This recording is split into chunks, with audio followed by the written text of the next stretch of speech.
Are you having a hard time figuring out what to get Dad for Father's Day? Shop now at sportshistorynetwork.com/row1 and save 15% off your order when you check out Row 1 Brand's Vintage Sports Pictorium Gallery. They have America's best sports art. With over 7,200 historic sports prints, you're assured to find something unique for Dad this Father's Day. If he's an NFL buff, check out the 1963 vintage NFL helmet poster. Shop now at sportshistorynetwork.com/row1.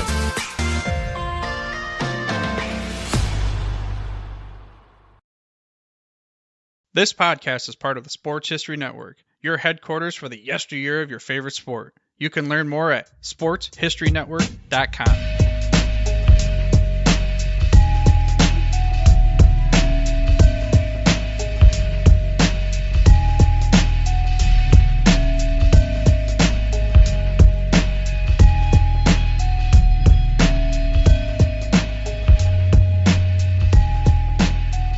Hi, listeners. This is Greg James, co-host of From the 55-Yard Line podcast and Sports History Network, as well as CFL America Radio.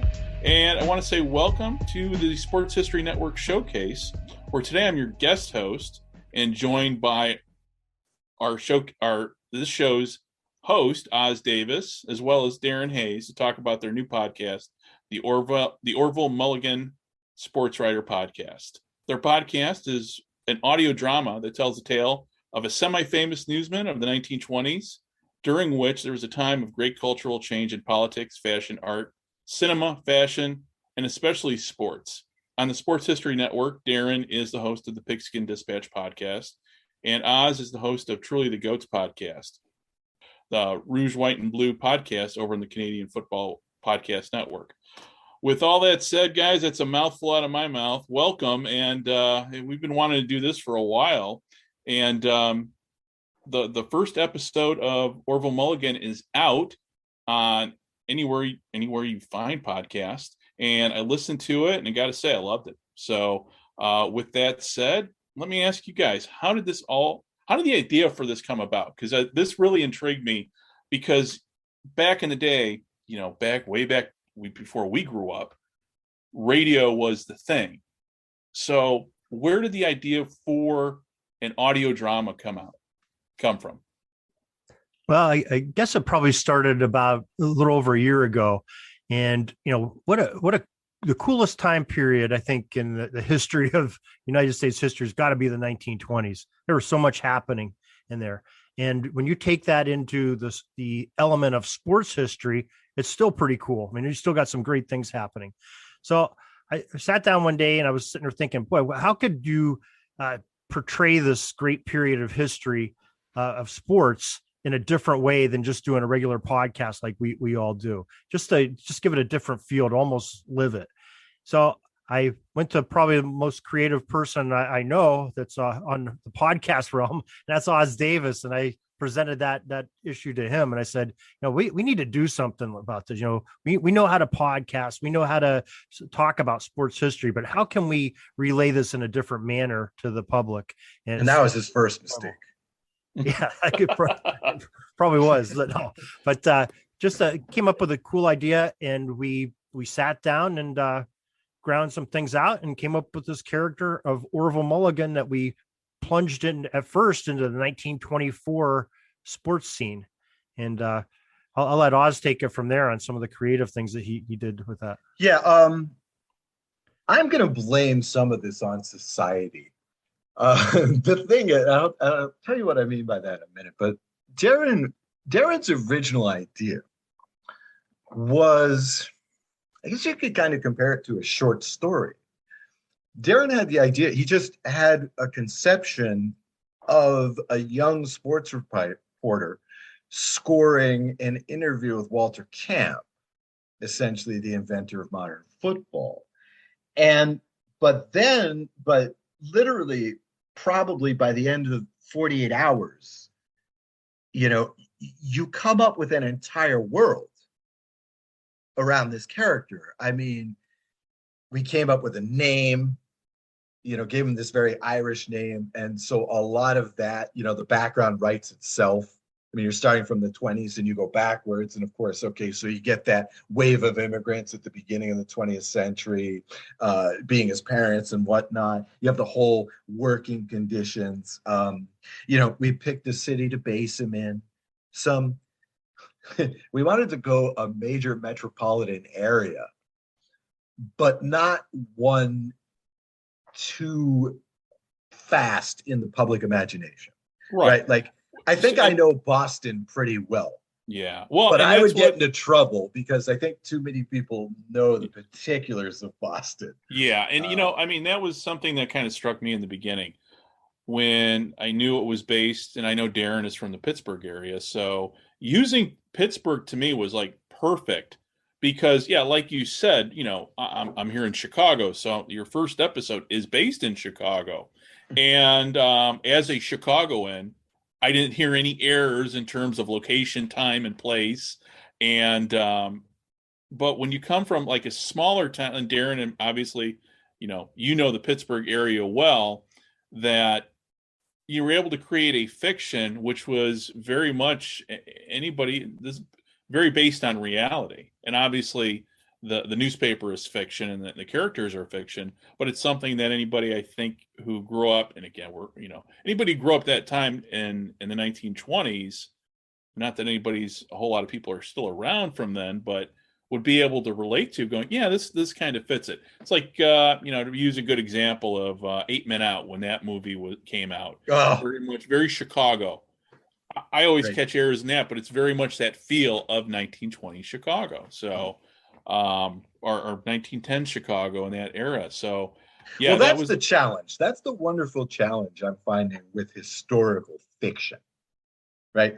Is that you want to be as true as possible to the reality, right? Like, I can't stand based on a true story and then they take nothing away from it, right? Like you talk about 8 Men Out, okay, which is one of my all-time favorite movies. I think it must be, all things considered, the best sports movie ever made in America, I think, just because of the way that it's so much more than just about sports.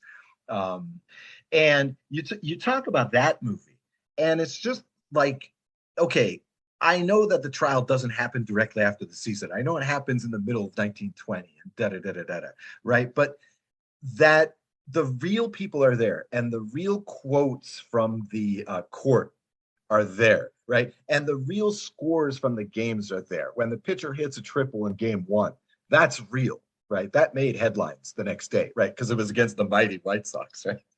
But that's a rabbit hole there. Okay, so for me, that's like the big challenge of the thing, right? We're trying to be as precise as possible, but we really did want to give it the fictional due. We talked about very early on, we kicked around the idea of, Grantland Rice, just doing that story. And it's just like, well, A, a lot of people know more about him than we do. And B, I feel like that's kind of been done. I mean, like, what's his name? There are a couple of famous sports writers in there, including Ring Lardner. Ring Lardner is in 8 Men Out. So again, like, to some extent, these sports writers have been done. I mean, we do know about these early guys. I mean, Grantland Rice had a whole friggin' website at ESPN named after him. Okay, people know who these guys are. So it's easier to control a fictional person in that real world. He can go anywhere.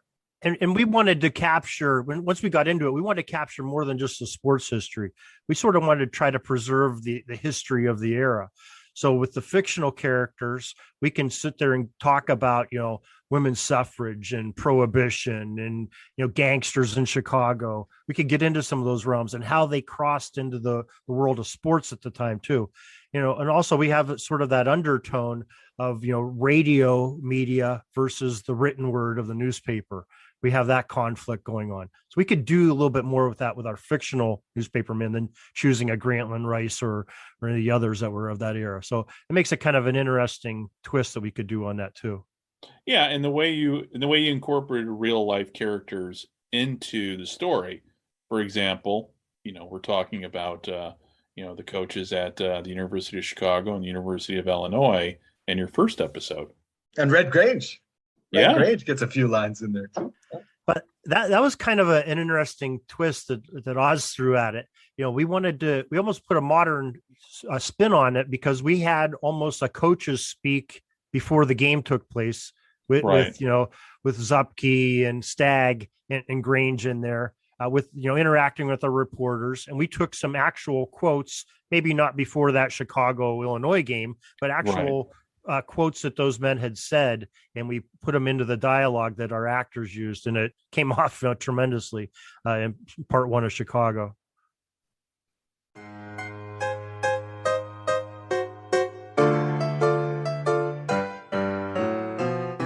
When great events in history occur, do witnesses realize the importance?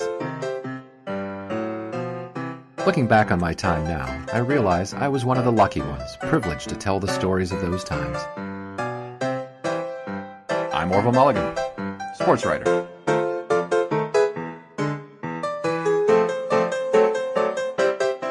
So for your first episode, it's set in Chicago. Is each episode going to, how is the story going to, I guess, unfold in terms of where, when, time, place? Are you following a season?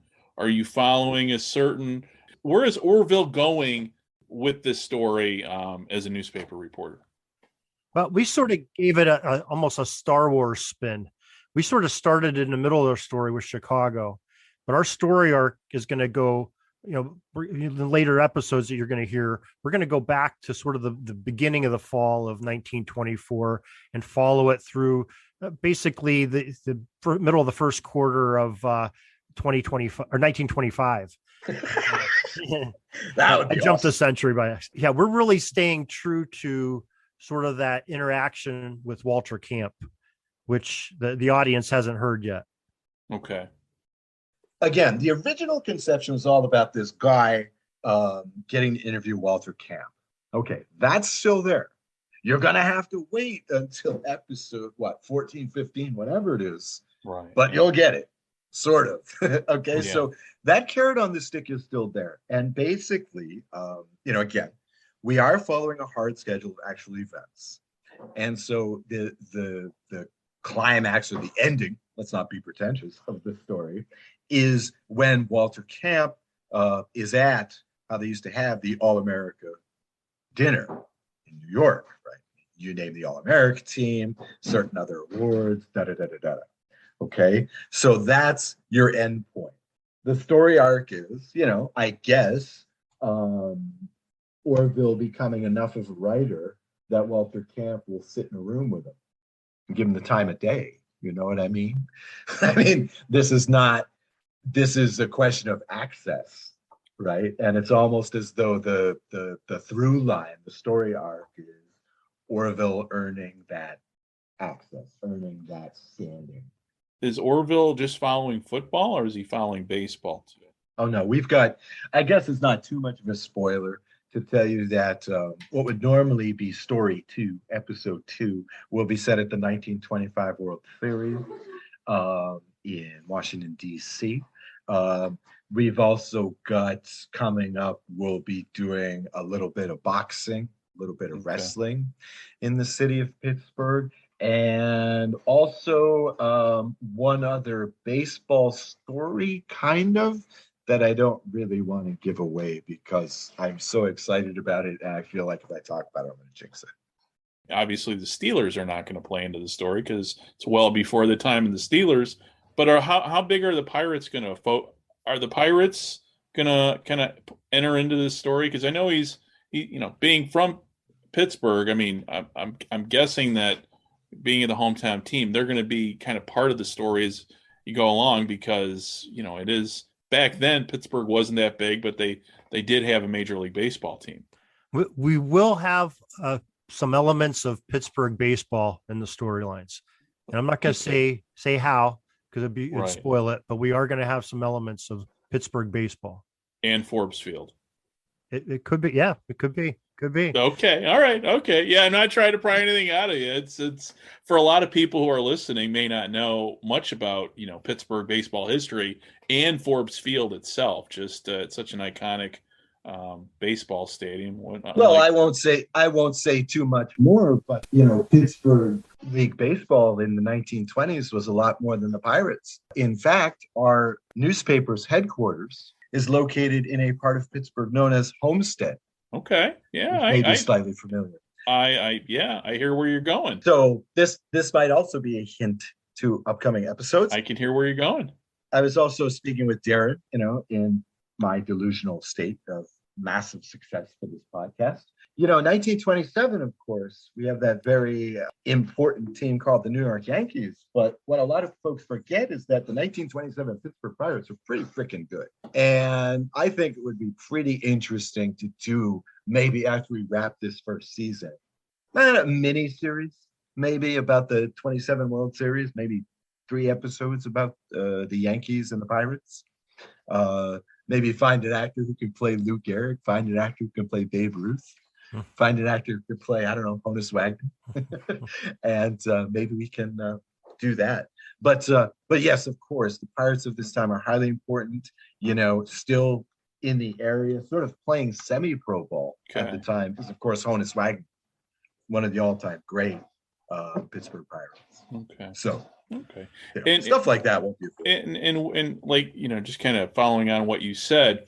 So you have characters but you have people behind the characters, namely the voice actors who tell us about the voice actors who are portraying all the main characters. Little bit about, obviously who they are and where did you find them and you had to cast this, so tell me about that process, how that went well about. At the beginning, this is where Darrin earned his first stripes as a producer.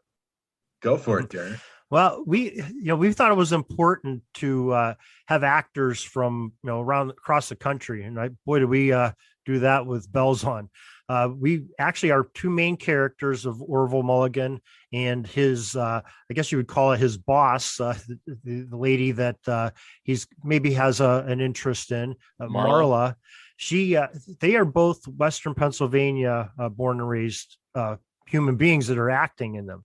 And actually, Doug Fye, that plays Orville, is an old classmate of mine that we happened to see each other at a reunion this past summer and talk to it. His wife, Ilana, plays the role of Marla in it. And we thought it fit so perfectly because these are Pittsburgh area, Western Pennsylvania area people playing, Pittsburgh characters in it. And we thought that was important, even though it's a century later.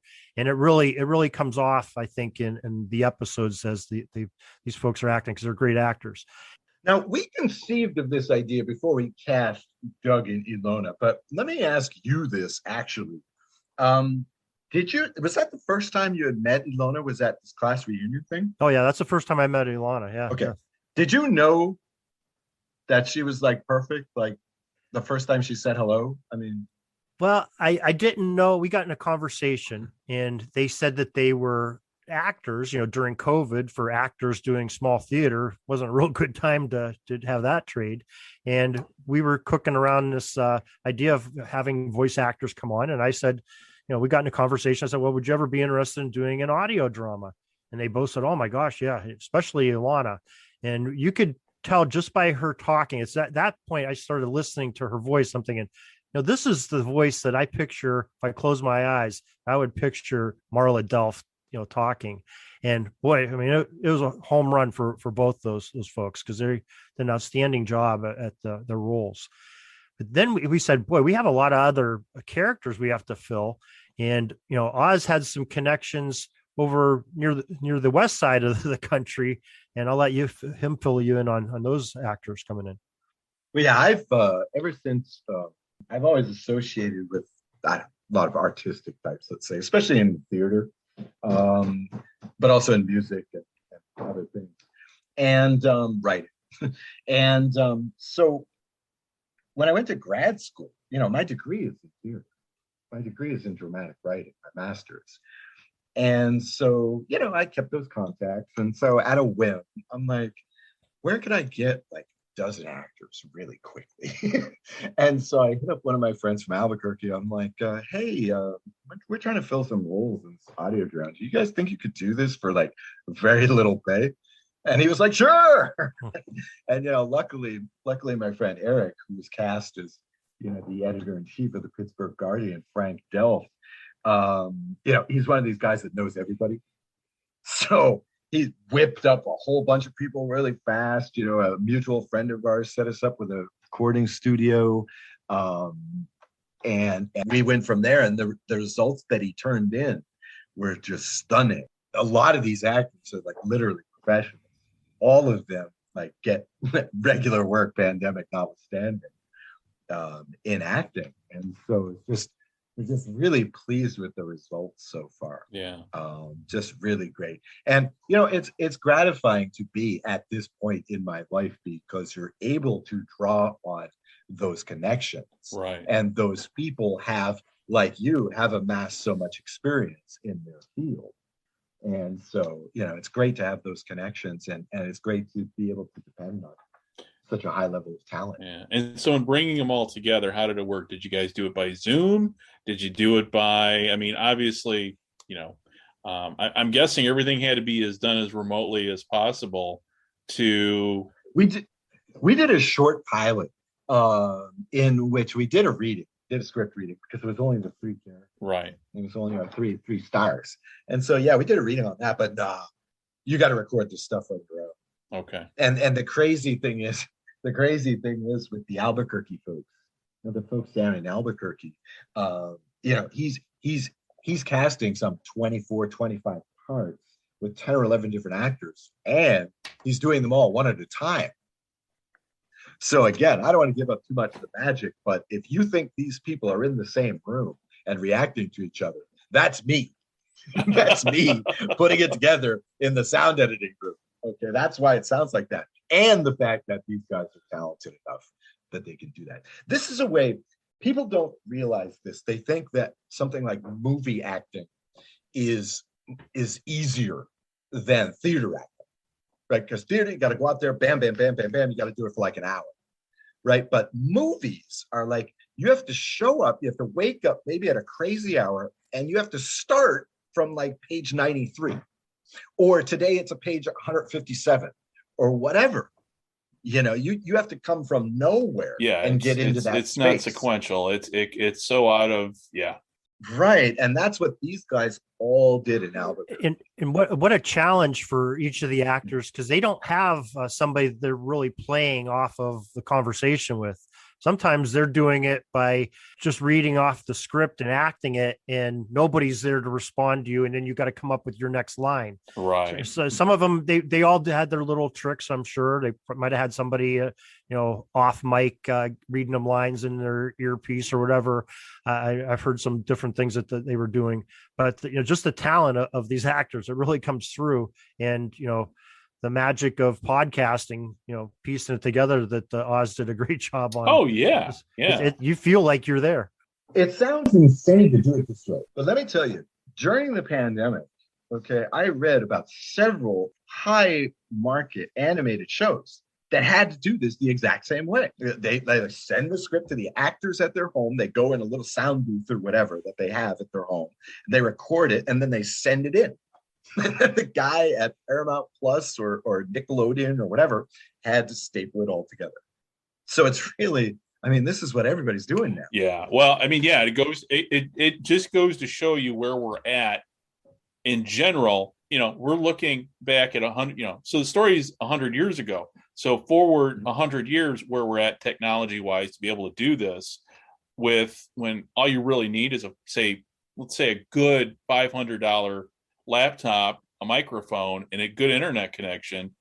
And you guys are doing what back in the 1920s it took, using Chicago as an example, at WGN, which is the major radio station here in town, you had a studio full of musicians, actors, and everything. So it's kind of amazing when at least when I sit there and think about it, going, yeah, what they're doing now, if they, people 100 years ago would be shocked as to see how we're doing this now, to talk about their time period. That's the awesome thing about doing something set in the past, though.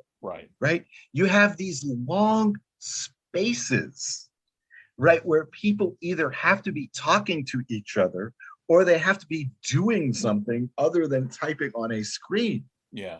I mean, that to me, that's awesome. There's so much time there. There's so many settings you can use and all that. And I look at these movies and I marvel at any movie these days that's a fiction, that's not a superhero film, that can actually do something which isn't about the internet. Yeah. Because it's so tempting to just say, oh, well, he just calls him up on his cell phone. It's problem solved. But in the 20s, it's not so easy. When they, in movies, when they break out the yellow pages, look, oh, wow, that's right. I forgot about those. Well, I was going to say that there's some other elements I want to make sure we talk about, that you can hear in the podcast. First of all is the music. And we have we took some music back from the period, correct? Well, that's what I was just getting ready to ask you, the other elements. So where did the music that is in it, tell us about it. Is it original? Is it public domain? How's it working there? We've got a mixture of both. I mean, we've got some public domain tunes from back in the 1920s that we're playing in the background. A lot of them are themed behind there. But we have our theme song is actually a more modern respect back to that time frame, and it's by a fellow podcaster on Sports History Network now, but at the time he wasn't. We have Bruce Smith, who does the Dayton Triangles podcast. I had been doing some research for Pigskin Dispatch on the Dayton Triangles, trying to find an expert to talk on them. I came across the Dayton Triangles podcast and Bruce Smith and listened to, he has this little ditty playing under, and I came to find out after talking to Bruce, he's a musician and he makes jingles and things for podcasts and others. And I said, I love your piano rag is what he calls it. I said, we would love to have that in our audio drama. So we bought the licensing to use that song. That's what you hear, the little piano pieces at the beginning of every episode. We have some talented friends that I've used on Pigskin Dispatch, the Monroe brothers, Gene and Mike, and they've put together some music for us during some train scenes that we have in different episodes. And we also have the very talented friend of Oz, of David Liso, that's actually taken some of Bruce's work and put some modern spins and put some different music genres to it, of that what we call the Dayton Rag theme song. All of this done with Bruce's permission, of course. Here's another guy I know from Albuquerque, New Mexico, and same thing. He remixed my theme song for Truly the Goats.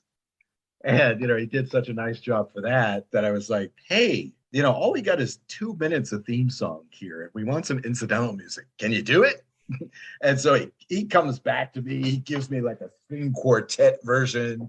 He gave me this Spanish guitar version, which is what we use for the outro credits now. He gave me it's almost like a dirge.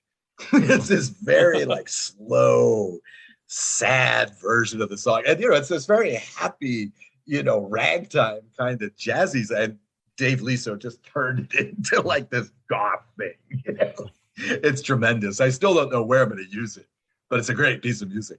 Other than that, man, I've been Frankenstein in the basement on some of this stuff. Yeah. Because the thing about public domain music is you can remix it. And with my, free software, my sound software, I make remixes. Yeah. Of this stuff. I put modern beats. I cheat. I'm putting modern beats behind this stuff. I'm cutting it up and stuff. I'm putting in samples of Joe Biden and stuff. It's great. Great fun.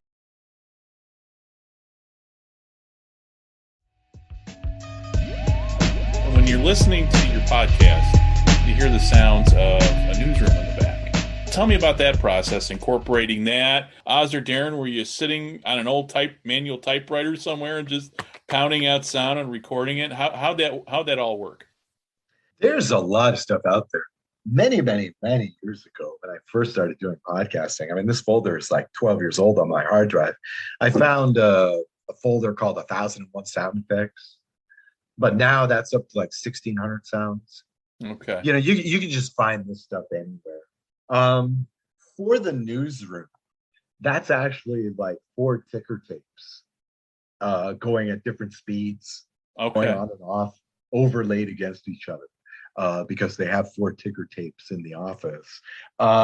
Something like, the typing is a particular favorite of mine because, I found that typing, there's a bunch of like typing sound effects, MP3s you can easily download from online. And so I found one of those.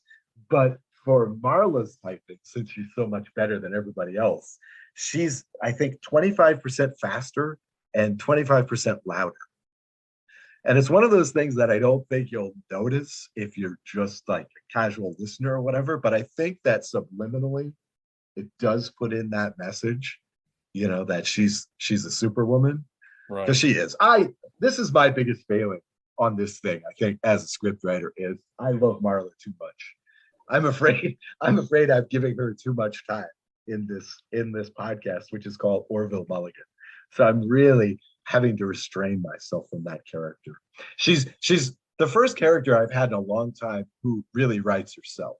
And to me, it seems like she's kind of behind the scenes, kind of pushing the story one way or another with the character in some ways. Marla's in control of most of our characters, especially ones from our newspaper, The Guardian. I mean, she has her father deal with Frank, who she runs the show. Frank is the head of it, but she sort of pulls the strings on everything, puts everything together, cleans up his messes. She's sort of that voice of consciousness to a young Orville who's getting out in the world and seeing a lot of things and doing some things maybe that are a little bit promiscuous, but Marla sort of sets him straight on a lot of things, tells him when he's doing wrong. So she's sort of our balancing beam in the story, and a lot of things center off of her, like Oz says. Right. And so so for the script writing, and I'm guessing, how does it work with script writing? Is it both of you doing the script writing, or how are you guys doing the script writing, and also what's the research process? Because in order to make this thing authentic, and there's got to be, and I know both of you, God, you guys are both walking encyclopedias, but when you've gone to write stuff down, what have you had to refer to other than say newspapers.com from the era? My favorite website, newspapers.com. Yeah, we'll get a shameless plug in there for the network.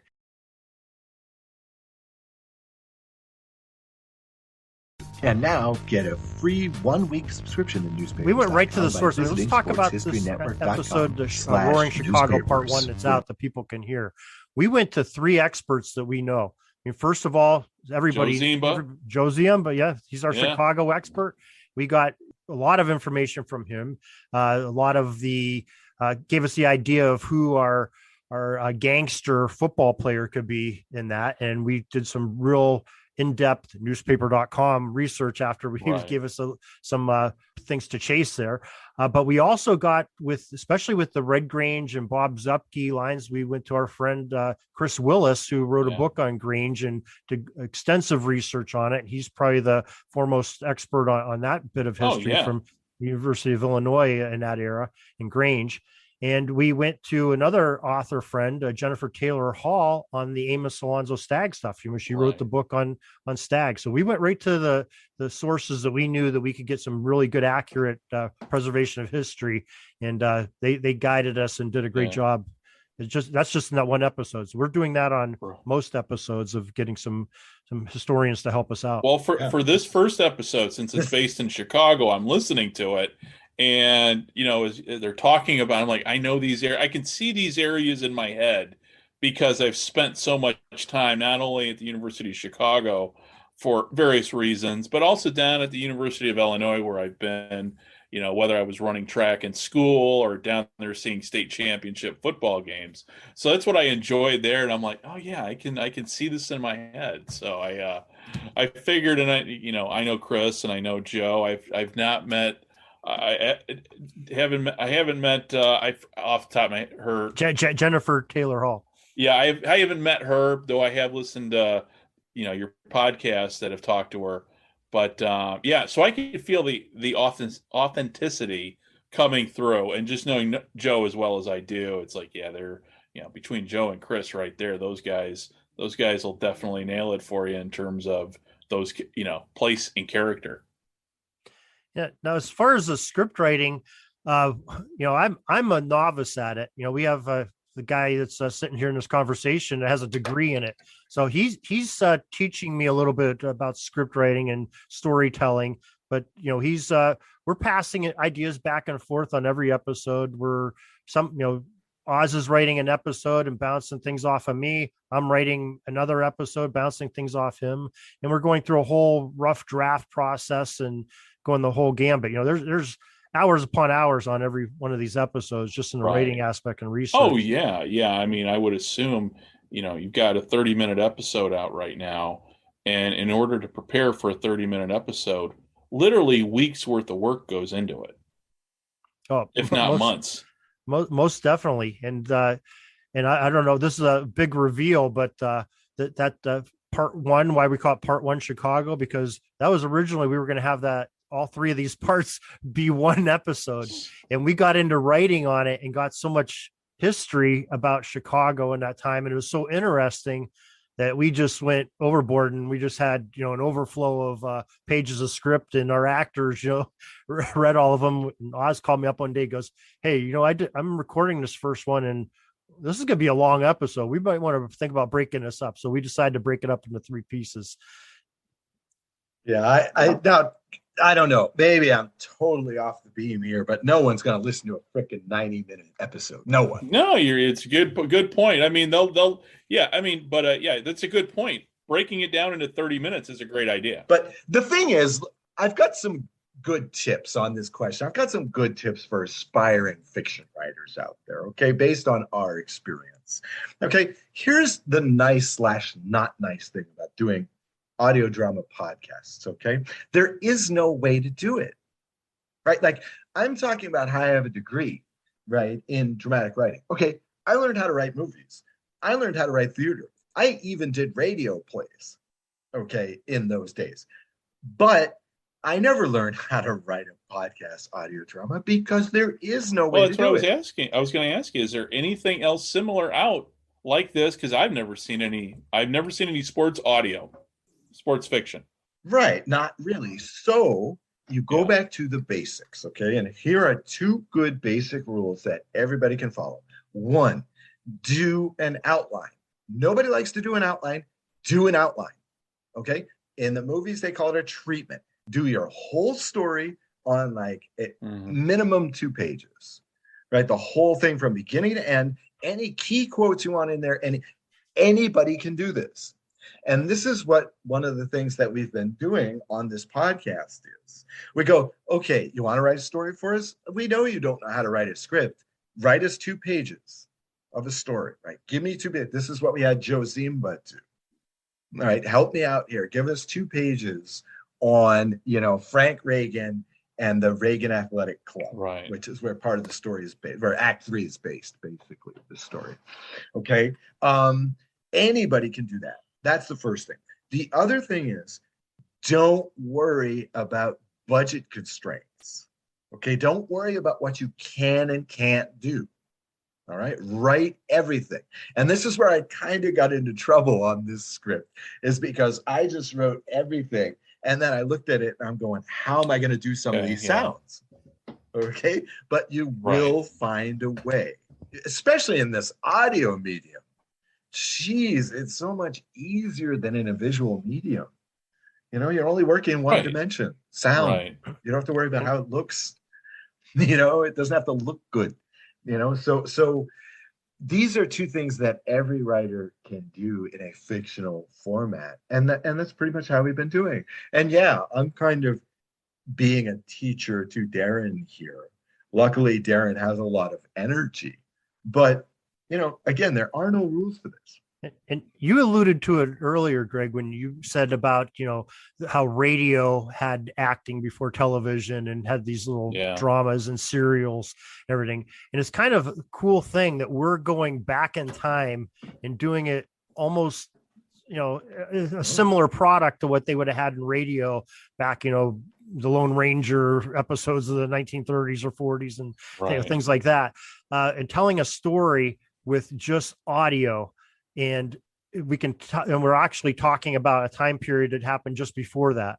And that's what's so cool about this. It takes us back and allows us to do that. Yeah. Well, I mean, it's the, we live in a world where, let's face it, radio was king before television. And then there was television, and then there came the internet. And now we're getting to a point now, technology wise, that we're getting away from television. Everything is kind of like what we're here. We're all three of us are on a computer talking face to face, and podcasts have kind of in a way brought radio back. If you ask me, I mean, last night I was driving home and I wasn't in my car. I was in my wife's car. So all we had was the radio, and you just kind of zooming around going, there's not a whole lot on. But the great thing with podcasts is all of us can own our own radio station or be part of a network like all of us are. And sure, of course. Dude, what is Joe Rogan doing? What is Joe Rogan doing 20 years ago? What is Bill Simmons doing 30 years ago? They're on the radio talking about O.J. Simpson. I mean, seriously, radio died. Okay. But there's obviously this call for audio because people drive so much, they jog, they go to the club. Obviously, nobody cares about music. Right. Right. So obviously there's this call for the audio format. Yeah. Audio has come back hard. Real. Yeah. Audio. I mean, nobody was talking about audio until podcasts came out. And then it's like the latest rage. Did you hear what Joe Rogan said on his podcast? And I'm like, no, I listen to other podcasts because there's more stuff out there that undiscovered, like what your show is. Very, so much novel thing. So many new novel things are being done, like your podcast. But here's the thing, okay?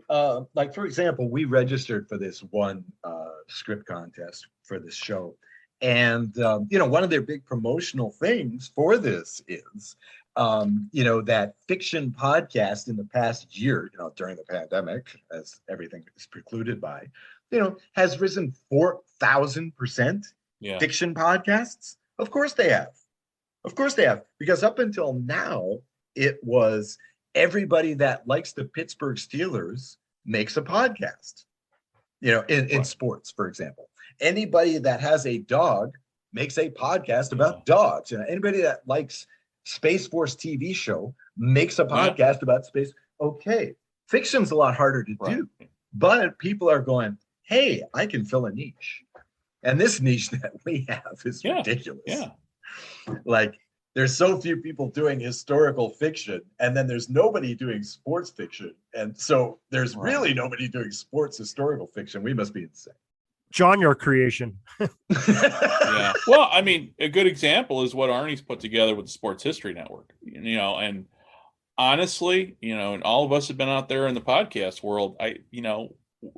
Arnie set us all up good. I mean, we're kind of in that niche with sports history that you just still, and there's stuff out there you've got to look, but it's to find when you go to sports history, our websites and all our podcasts come up, but like you said, sports fiction, whole new genre, it's a subgenre of a genre that is now out there that people are starting to dive into, and that's kind of the cool thing about the day and age that we live in is being able to do this.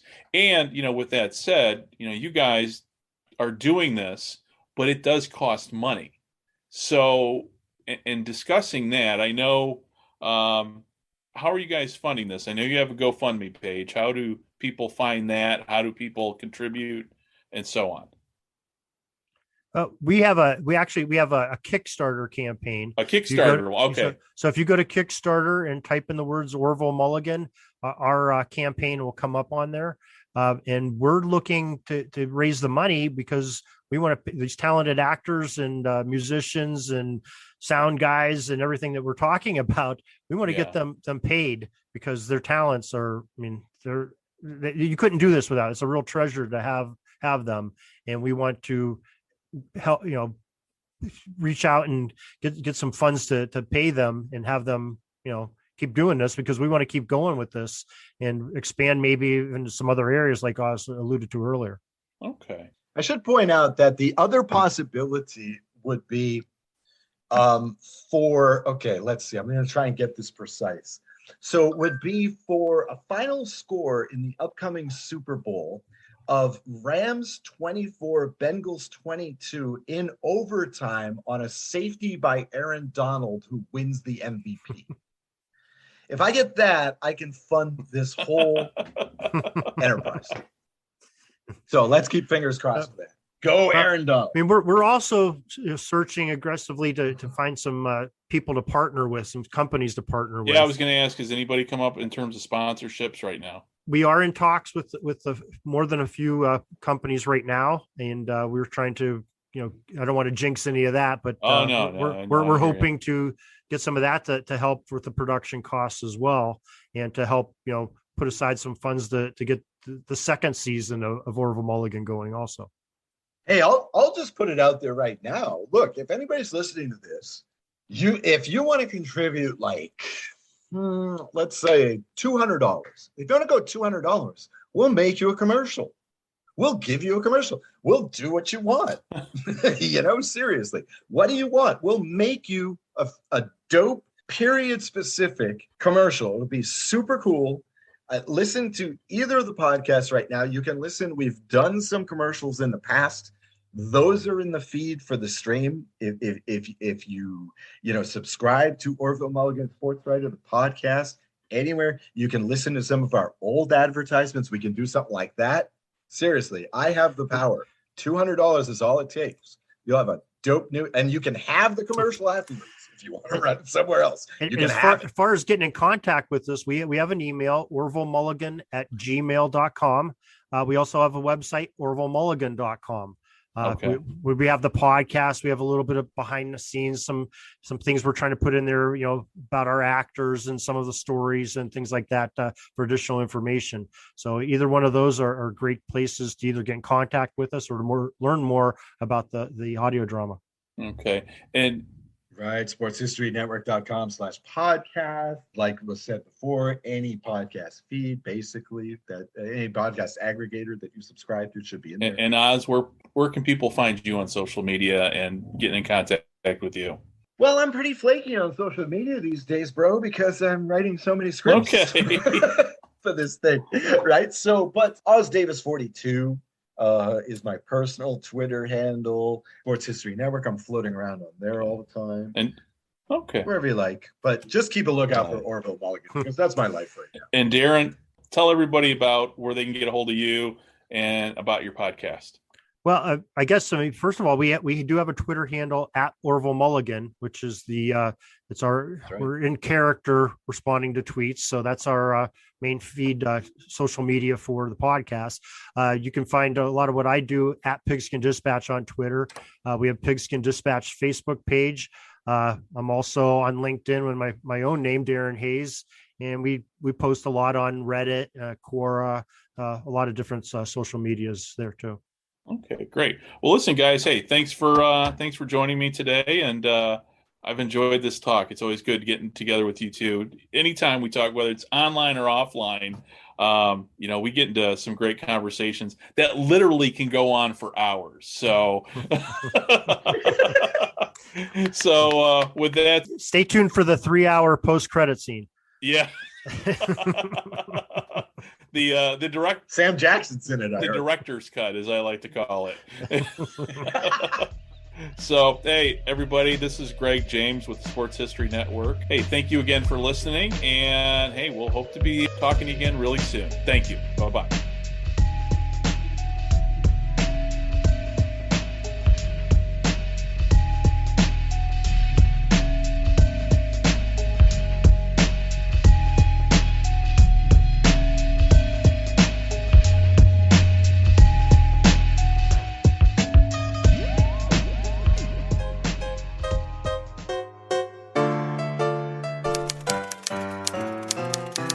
Put up my replica 1909 World Series program poster from Row 1 brand.